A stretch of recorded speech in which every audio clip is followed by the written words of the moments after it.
ഇന്ന് നമുക്ക് അടിപൊളി ബ്രെഡ് കൊണ്ടുള്ള ചായക്കടി ഉണ്ടാക്കിയാലോ. അതും വെറൈറ്റി ആയിട്ടാണ്.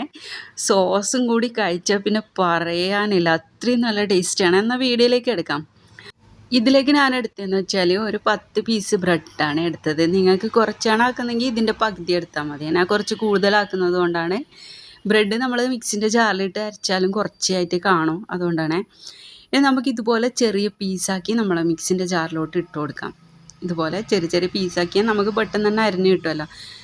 ഇനി നമുക്ക് എല്ലാ ബ്രെഡും നമുക്ക് ഇതുപോലെ തന്നെ ചെറിയ ചെറിയ പീസാക്കി മിക്സിൻ്റെ ജാറിൽ ഇട്ട് കൊടുക്കാം. പിന്നെ ഇതിലേക്ക് ഞാനെടുത്ത മസാല എന്ന് വെച്ചാൽ ഒരു ഉള്ളി, പിന്നെ 2 പച്ചമുളക്, പിന്നെ ഇഞ്ചിയും മല്ലിയിലയാണ് എടുത്തത്. നമുക്ക് ഇനി ഇത് മിക്സിൻ്റെ ജാറിലോട്ട് ഇട്ട് കൊടുക്കാം. ഒരു ഉള്ളിയും നല്ല എരിവുള്ള മുളകാണ് ഞാൻ എടുത്തത്. അതുപോലെ നല്ല എരിവുള്ള മുളക് എടുത്താൽ നല്ല ടേസ്റ്റ് ഉണ്ടാവേ. ഇഞ്ചി ചെറിയ പീസ് മാത്രം ചേർത്ത് കൊടുത്താൽ മതി.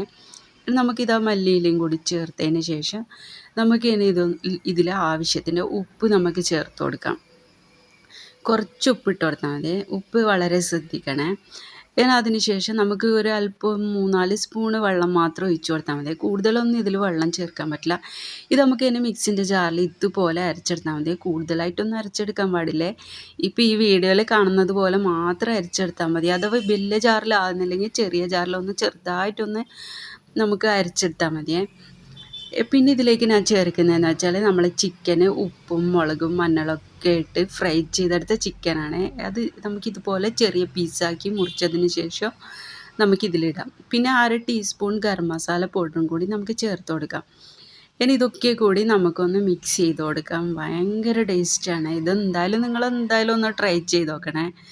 ഞാൻ കുട്ടികൾക്കൊക്കെ ഇടയ്ക്ക് ഇത് ഉണ്ടാക്കി കൊടുക്കുമ്പോൾ വീണ്ടും വീണ്ടും അതാക്കണേന്ന് പറയും. ഇതിന് ഞാൻ പ്രത്യേകിച്ച് പേരൊന്നും ഇട്ടിട്ടില്ല. ഇനി നമുക്കിത് ഓരോരോ ഇഷ്ടമുള്ള മോഡലാക്കിയിട്ട് എടുക്കാം. ഞാൻ ഇതുപോലെ സ്ക്വയർ ഷേപ്പായിട്ടാണ് ഞാൻ എടുക്കുന്നത്. ഓരോ മോഡൽ നമുക്ക് വേറെ ഏതെങ്കിലും മോഡലായിട്ട് നിങ്ങൾക്ക് ചെയ്യണമെന്നുണ്ടെങ്കിൽ അതുപോലെയും ചെയ്തെടുക്കാം കേട്ടോ. അപ്പോൾ ഞാൻ ഇതുപോലെയാണ് എല്ലാം ചെയ്തെടുക്കുന്നത്.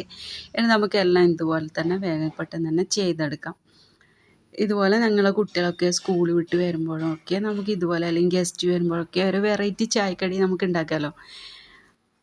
അങ്ങനെ എല്ലാം ഞാൻ ഇതുപോലെ ചെയ്തെടുത്തിട്ടുണ്ട്. ഇനി നമുക്കിതിലേക്ക് ആവശ്യമെന്ന് വെച്ചാൽ 1 കപ്പ് മൈദപ്പൊടിയാണ് എടുത്തത്. 1 കപ്പ് മൈദപ്പൊടിയിൽ 1 ടീസ്പൂൺ കാശ്മീരി ചില്ലി മുളക് പൊടി ഇട്ട് കൊടുക്കാം.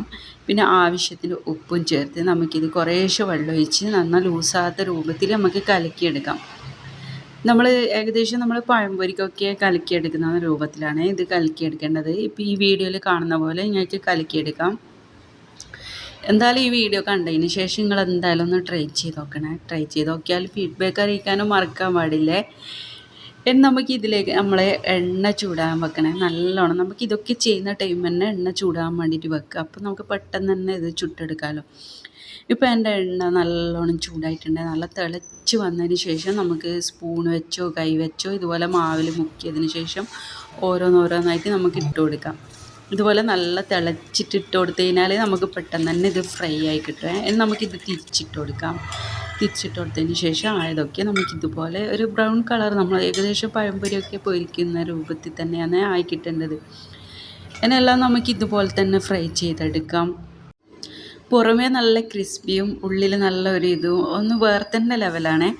അങ്ങനെ നമ്മൾ അടിപൊളി ബ്രെഡ് കൊണ്ടുള്ള ചായക്കടി റെഡി ആയിട്ടുണ്ട്. ഇനി നിങ്ങൾക്ക് ഇതിൻ്റെ ഉൾവശമൊക്കെ ഞാൻ കാണിച്ചു തരാം എങ്ങനെയുണ്ടെന്ന്. ഇതുപോലെയാണ് ഇതിൻ്റെ ഉൾവശം ഉണ്ടാവുക. അത്രയും നല്ല ടേസ്റ്റാണ്. ഇനി നമുക്കിതിലേക്ക് വേണമെങ്കിൽ ഇതുപോലെ സോസ് ചേർത്തിട്ട് കഴിക്കുമ്പോൾ ഒരു പ്രത്യേക ടേസ്റ്റാണ് കേട്ടോ. നിങ്ങൾക്ക് എൻ്റെ ചാനൽ ഇഷ്ടമായെങ്കിൽ സബ്സ്ക്രൈബ് ചെയ്യാനും ലൈക്ക് ചെയ്യാനും സപ്പോർട്ട് ചെയ്യാനൊന്നും മറക്കില്ല. ഇതുപോലെ നല്ല പുതിയ വീഡിയോസായിട്ട് നമുക്ക് വീണ്ടും കാണാം. Okay, by.